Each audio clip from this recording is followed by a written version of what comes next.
Today, we've got three great founders, two of them which happen to be brothers. They've raised millions to go beat Shopify. And we've got a phenomenal trailblazer. She is raised millions to build a recruitment platform for fast food companies. I'm your host, Simran Sandhu. I'm joined by my co-founder and co-host, Michael Sikand. And this is the go-to entrepreneurship show for young people. We give you the tactics and strategies other young people have used to win in business.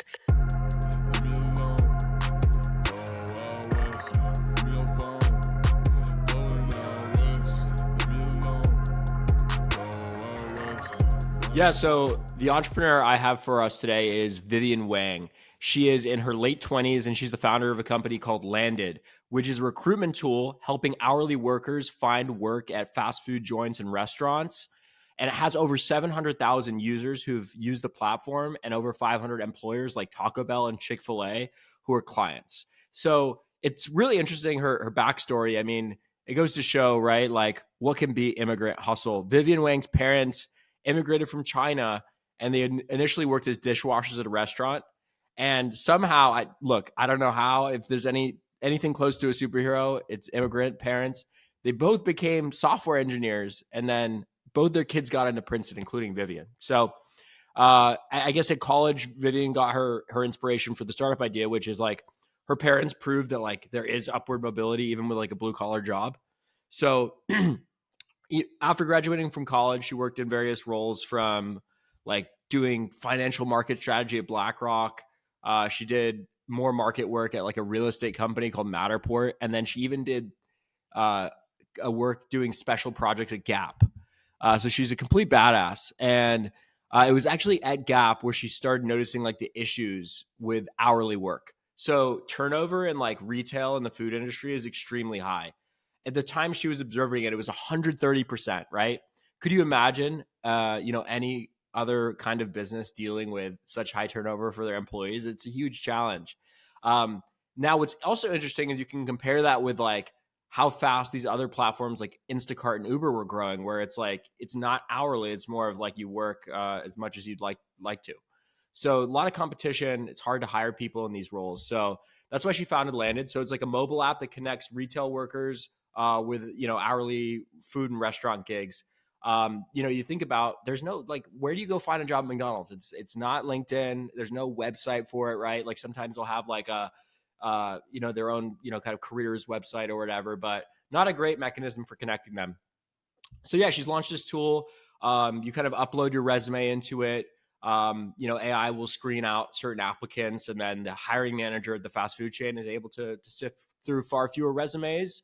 And one interesting metric of her platform is she's reduced the number of interviews that these hiring managers have to do from like one hire per 10 interviews to one hire per 3 interviews. So amazing metrics, super helpful tool. Some of the top, food companies in the world are using it. And yeah, 700,000 users is no joke. So really, really impressive that she found this massive problem in such a huge market. Yes, that's super cool. And I think that matching is pretty key. Do you know what makes her platform so effective at it? Is it just some crazy algorithm? Was she able to, come across some key insights that has just made the process more seamless? LANDED's algorithm evaluates these candidates on 50 plus data points. So communication skills, body language, like work longevity, obviously like traditional resume. So that kind of like determines the fit. And that's why they're able to just pass through the highest quality candidates and then kind of just like prevent those other candidates from resumes even needing to be reviewed. So essentially, like there's been so much innovation in HR and recruiting tech, but it's mostly been for white collar jobs. I don't think anyone ever looked at the kind of more menial hourly low wage jobs as a category to like innovate on the recruiting side in. So I don't know. It makes a ton of sense, like how she went after this, and there was like little competition to contend with. Well, I'm also going to argue that when it comes to, fast food related jobs, most people are working in them out of necessity rather than want. I would probably, make the assumption. And so my hunch is that people are pretty salary sensitive, or, they're very sensitive as it comes to their, financial compensation. And so, if they have a chance to be paid $1, $2, $3 more, per hour at some other place, they'll probably take the opportunity. And so I think that a lot of people probably have this mindset where it's, hey, this is paying the bills for now. There's constantly kind of job hunting, and they're almost looking at it as like, hey, whoever's willing to pay me more, like, I'm willing to go work there. And Yeah. so that probably impacts the turnover by significant magnitude. Just that mindset isn't there. They're not necessarily invested to work there long term. Yeah. They're looking at it purely from a compensation standpoint.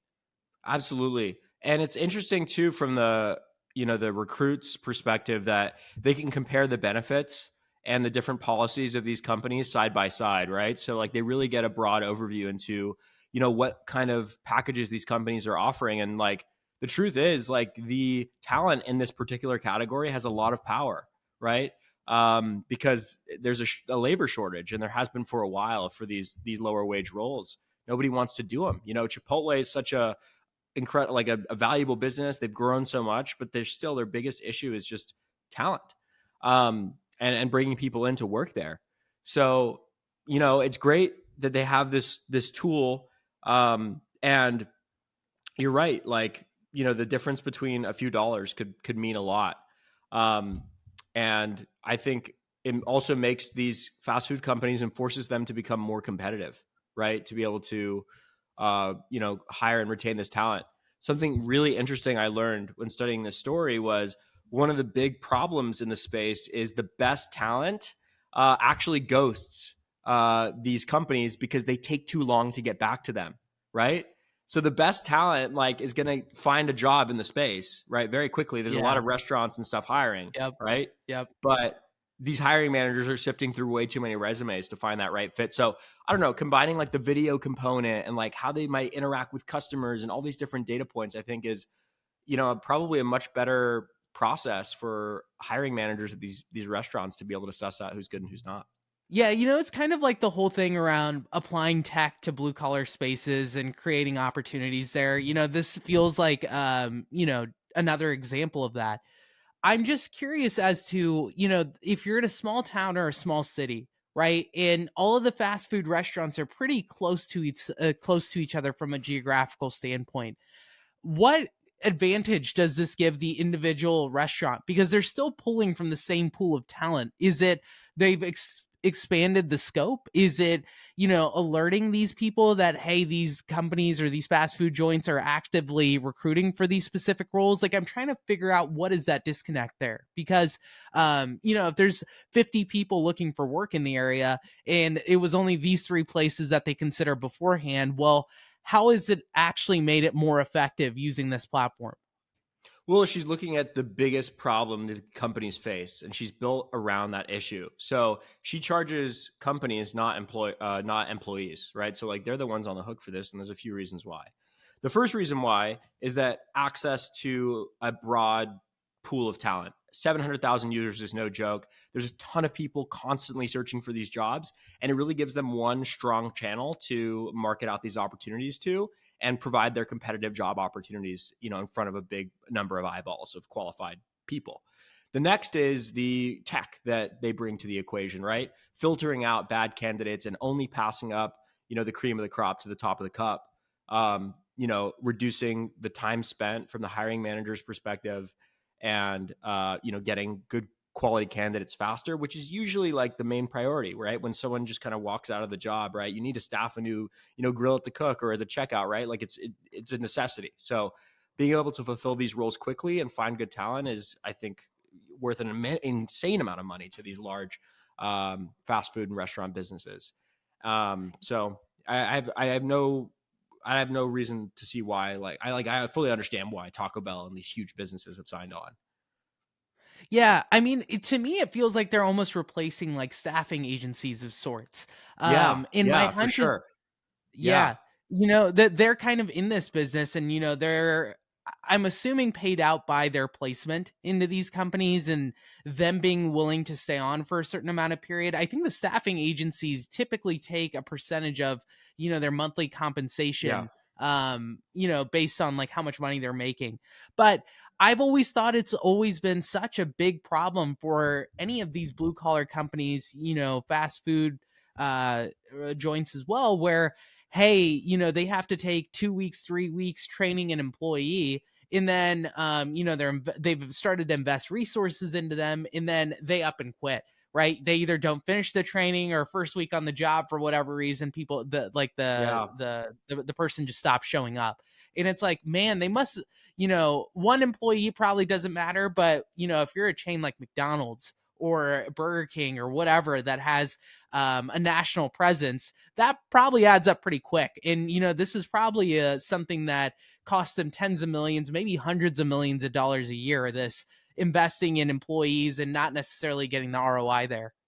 Yeah, I mean, if you look at, so if you wanted to like figure out if this was the right opportunity to go for, look Yeah. at their investment in robotics as a corollary, right? Like how much money they're spending, these businesses, in automation. Like there was just a recent news story that went viral about a guy who realized that there were two people in the Philippines taking his taco order at the drive-thru, right? Because they didn't actually have a human staff on that was in the store, right? So you look at how much investment is in like there's like miso robotics and these food prep companies. It's like they all just want to cut out the labor cost.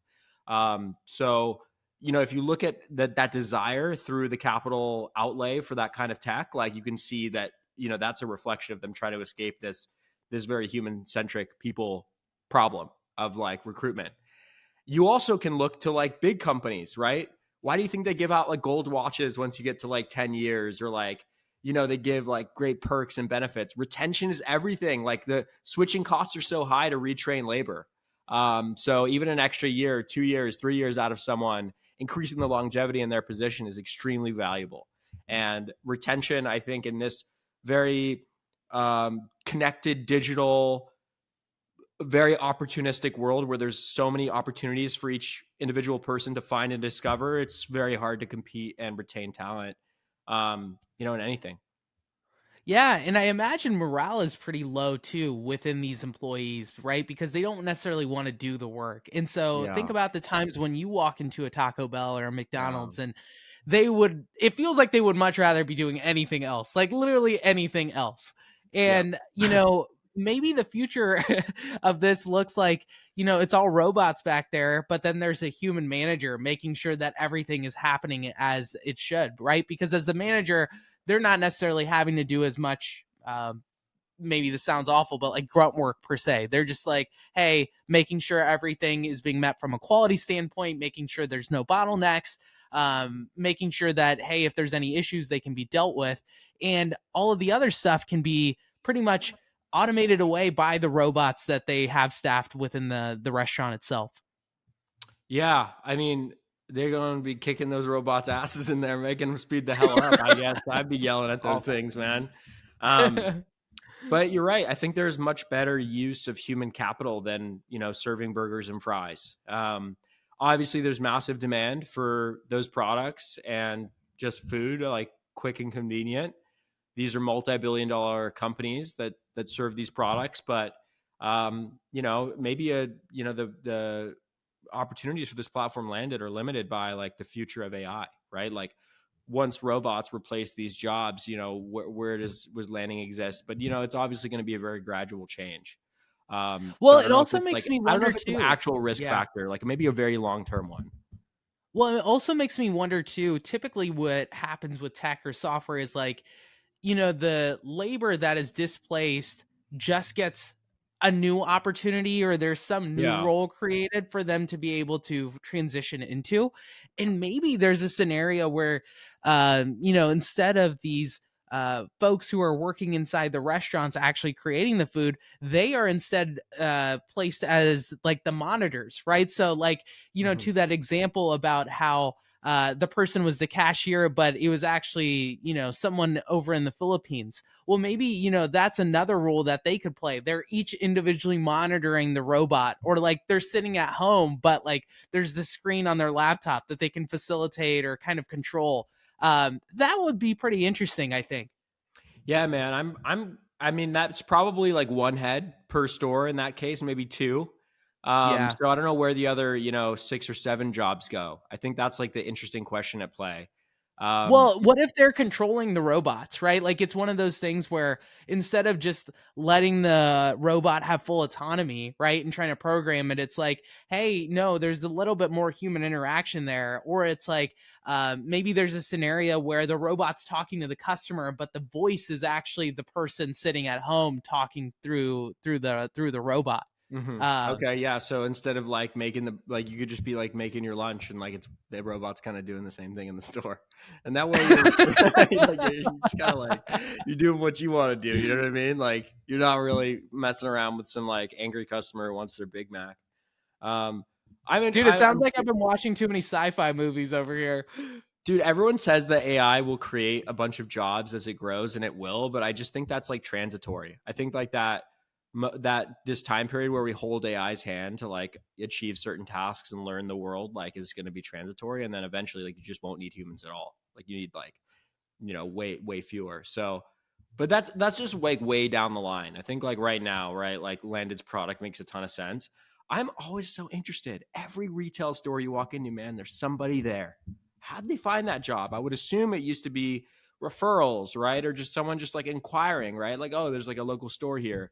um but this platform, like, I think, if they can be the LinkedIn of like hourly food service and stuff, they're solving something big. I mean, she went after a huge problem for these businesses and then built a very good consumer application, or like, talent application, right? So,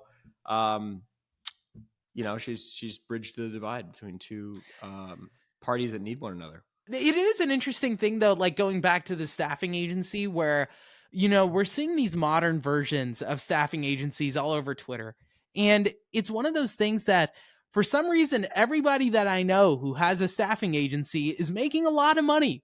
And so that said, like, if you want to kind of be playing in this role where similar to like lead gen efforts, like you're trying to make some money and you're trying to connect dots for people or kind of match hungry candidates with people who need that kind of work. There's still so much room to do it. Like pick any niche. We're starting to see smaller, kind of more focused, specialized areas or niches within marketing where people are creating staffing agencies. There's one called Growth Marketer. I know they do over $13 million a year. And that was started less than 3 years Dude, ago. arbitraging, like rounding up and quality labor is such a huge, is such a lucrative opportunity. Is like having a bunch of like people who are vetted to like do a job and then gatekeeping that for a fee. Like we're seeing so many Yeah. businesses leverage that model, whether it's agencies that train UGC creators and then shop them out to brands, or Clipped, which like those guys do for videos, right? Like getting video editors that are highly trained. So like just sifting through the muck, I think is like one of the most like value additive things you can do as when building a business. So like I've been thinking lately about like, just like, the supply and demand problems in like the UGC content space and like being able to match brands with creators and stuff. I think there's a ton of opportunity there. And being able to just I would, yeah. being able to find the best talent in a massive group is worth so much money. So much money. There's so Totally. many And you can also opportunities. like hedge your bet a little bit. So instead of going and recruiting and trying to find talent, right? And then trying to match them with the business, I would say go to the business first, right? Go to the local businesses in your area and say, hey, I imagine recruiting is like a huge challenge. You're probably losing a lot of money with unmotivated candidates. Pay me $500 a month and then I will bring you 10 or 15, very talented people for whatever role you may have at this place. And I will go find this talent for you. Yeah. And Just like so I think run Facebook ads for the jobs on their behalf. exactly right. Like Yeah. it's like the local, mom and pop operator probably still doesn't really know how to use social media and content and all these like SEO tools and stuff. And that's where you can kind of come in and use that leverage to create a lot of opportunities and make a lot of money doing that. Yeah. So for our next story today, have you heard of this company called Krepling? No. Okay, so it was started by these two brothers, Liam and Travis Gerada, and they've raised millions of dollars to go compete with Shopify. And I think they have a pretty cool story. So they grew up in South Africa and they were always trying to work on cool stuff together. And they started a marketplace for sweater brands and sold it to an investment group in the UAE before they even graduated from high school. after they sold the company, they were working with a lot of e-commerce brands and realized that brands at the mid-market level, so say 10 million to 200 million, they needed more flexibility and control over their tech stack. So they essentially created a no-code solution for these e-commerce merchants where they could build out these integrations and workflow automation tools without needing to rely heavily on engineers. Another cool feature that they have is that you can manage multiple storefronts on the same account. So you have data across your entire e-commerce stack. And you know what's wild about this is how big the e-commerce industry is. It's expected to grow to over $47 trillion by 2030. And I would say like e-commerce SaaS is a pretty competitive space, but I don't know, maybe when the industry is that big, there's a lot of room for a bunch of people to win. Yeah, absolutely. I mean, if anything I've learned about like B2B software and doing this pod is like being able to essentially round up a ton of features and bring them into one platform is like super valuable. So I don't know what he's done is like enabled you to like work with all these different software tools that you depend on and then put it all like and they integrate all with your site very seamlessly. So you can honestly like puppeteer all these different software platforms just from like the one website that you need to use, which is like this is my storefront, and then I'm going to integrate all my tools, and then everything's going to circulate around this website. So I totally see the value. Um, One thing that stands out to me is how low their pricing is. I think it was $15 a month and 3% of transactions. Maybe they make all their money back on that percentage basis of like GMV of like what comes through their platform. But I was pretty shocked because this software looks really badass and very well executed and produced. Yeah, I mean, I will say if your company's doing, let's say, even on the low end of $10 million, like, does a $15 subscription versus a $29 per month subscription really make a big difference? I mean, they're still taking a 3% fee for Yeah, themselves. So I wouldn't say that the business model itself is that enticing. I think what's interesting about this is one, you don't need to rely on engineers, right? And I think that your standard typical e-commerce brand person, they are a marketing first founder, is my right. guess. Yeah. They're passionate, they're driven about whatever they are creating and putting out in the world from a physical product standpoint, but they're not engineers. So they're kind of limited in their options, right? It's like, okay, we can either hire an engineer to go build out this custom integration, or we can just kind of make do without it. But it's not great, right? And so I think Shopify is really, really good if you're just starting out. But they're probably not well suited to be able to support you once your company is at like a more mature level. At the other side, like data is also super, super important, right? Once you get to a point where you're at scale, even 2-3 cents change in ad spend probably makes a huge difference, right? Especially if you're doing high volume of transactions or shipping high volume of goods. And so I think getting all of that data visibility in one platform is like super cool. So you can kind of compare all your storefronts at once, being able to see what's working, what's not working, be able to test out a few different things. And I think it actually talks or speaks to the dynamic of your typical e-commerce brand owner, which is a lot of them are running multiple storefronts, right? Because it just becomes a game of like creative ads and creative marketing. And so if you have that skill set, you can go build several different companies using those same tools at your disposal, right? If you're a good marketing person, you could take that to any industry and find an arbitrage. So I think it goes to show, like in e-commerce, it's not atypical for someone to have multiple companies. And I've often heard that being the case. Wait, so is that what they mean by multiple storefronts? You have multiple different brands that have their own website? That's like one component of it. Like you can kind of integrate it in one spot. But yes, like I'm assuming they also have the ability to create like some form of like a various landing pages so you can A/B test what converts better. And I'm sure they have all of those other typical tools as well. What I'm most interested by is how these guys built a product of this complexity of like you're essentially a Shopify competitor, a multi billion dollar, tens of billions of dollar company, and they built this beautiful, gorgeous, seamless product to build websites with no code. Like, how do you do that with only $3 million raised? And I don't even know if they even raised any money before that. They went through like, was it Jason Calacanis's accelerator? That's like the Yeah, big they went question they that went I through have. launch. That's Yep. a big question that I have, right? And like, I think in what I read, the guys weren't software engineers. So maybe Yeah, that, I mean, like, I don't one, they know. They probably hired, talented software engineers now. The second thing is that I actually think the way they're approaching it, you could probably do almost as an agency of sorts. So, hey, you have two or three really talented software engineers. You go on board, 5 to 10 of these brands and say, hey, we're just going to go build out these custom integrations. Imagine if you were just outsourcing your engineering talent to us and let us go do this work for you.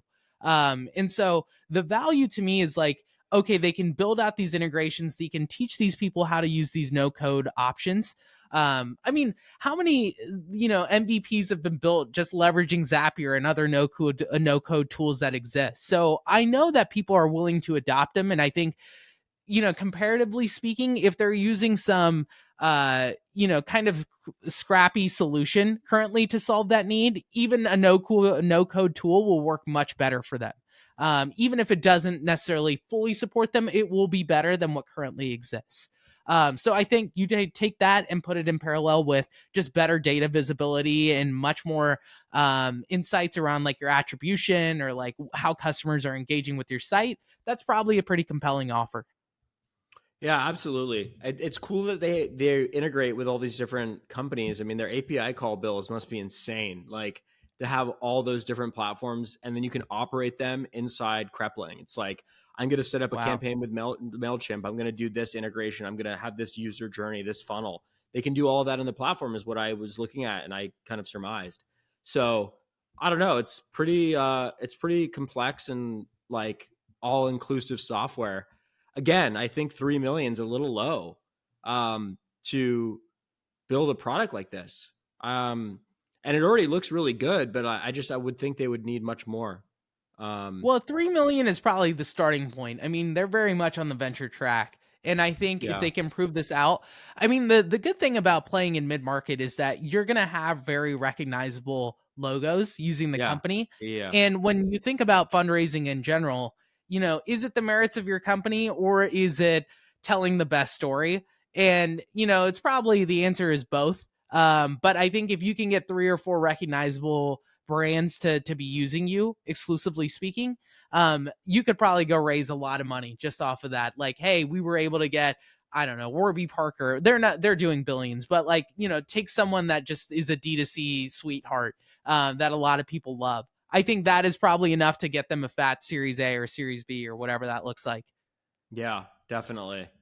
Um, we'll see what they can do. I mean, it's almost like there's a lot of opportunity when there's like a massive player in the space because they become so big, they end up trying to serve everybody and therefore serving nobody.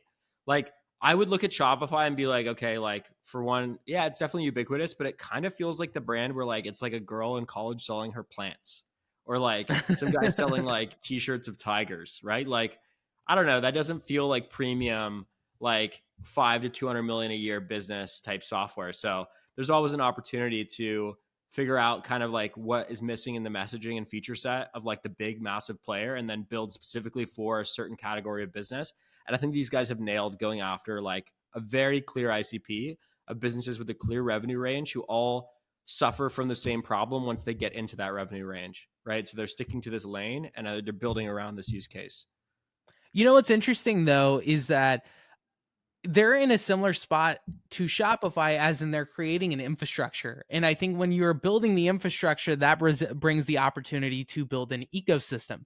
And so when you think about Shopify, the big complaints as of recent has been like people have been building apps on the Shopify store, and then Shopify will either rip them off or there Mm-hmm. will be a ton of competitors. And so who wants to work with the smaller brands? Like if you're telling me maybe I can go build an app on Krepling Yeah. and be the Yeah. sole That's such a provider cool to, thought. Yeah. for $5 to $200 million companies, like that's huge. That's massive. I mean, they definitely picked the right customer in terms of like, yes, attracting developers, but also, you know, for attracting all sorts of partners and clients, right? Like, they are working with very profitable, like revenue generating businesses that a lot of people are going to want to dip their fingers in that honeypot, right? So it's just another cheat code to going after like the middle to high end of the market. Yeah, and if, I can say, dude, there's so many cross-channel partnership opportunities that I see here, because if I can go recruit someone that maybe has a big app on Shopify, and they work with all of the premium partners, or they say they work with a lot of they're well known in the space, but they've just had a challenging time because there's so much competition and Shopify really isn't supporting them. There's just so much platform risk. I would be trying to cut a deal with them. It's like, hey, come over to our platform. We'll cut you a sweetheart deal. We're not going to compete with you. And maybe we sign some exclusivity agreement for X amount of years. But you will run this. Like, it's like such an interesting win-win in the early days. Now that said, you still have to be super smart about partnerships in the early days, because if you don't form them the right way, it can really cap your upside. And then before you know it, you're stuck in a really bad deal for a really long time because you Right. didn't structure it the right way. It's funny to me that, like, still you can just go replicate a business, go find an industry where a big business exists, or there is kind of the whale in the space. You just target a smaller customer demo than them, and you can still build a massive business. I feel like the example we always come to is like HubSpot and Salesforce. Like, HubSpot is a $30 billion publicly traded software company built off of the middle market. So Yeah. don't be afraid to join a crowded space if you can really own one specific customer segment and be married to that. I think it's when you're trying to be the all-in-one solution to everybody in the industry that, like, you're going to get essentially nickel and dimed by everybody, and it's going to be really hard to grow. But take a small customer segment and have them, use you to like the full extent that your software provides.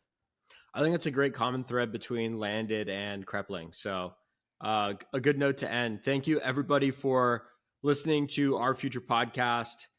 Make sure to subscribe on the audio platforms here on YouTube. We love doing this every week. Hit us with your feedback. The last episode was one of our best performing. So, thank you if you tuned into that and subscribed after that. And just want to remind you all to stay frosty. Peace out. Stay frosty.